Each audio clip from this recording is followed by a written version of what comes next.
Wabunge wote Kenya, huo ndio umekuwa wito wetu, ya kuwa vile viongozi wengine wamesema hapa, pesa za CDF sio pesa za mbunge.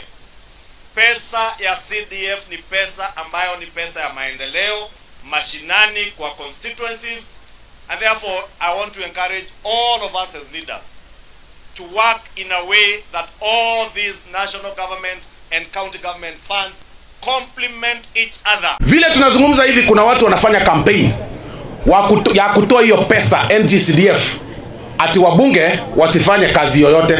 Mutashikilia ya kwamba hii pesa ya CDF ibaki hapa, wabunge waendelee kusukuma oversight katika pesa ya CDF? Na kwa hivyo tukiongea tukisema NGCDF wa Kenya wanahitaji, kuna wengine wanasema ifundiliwe mbali.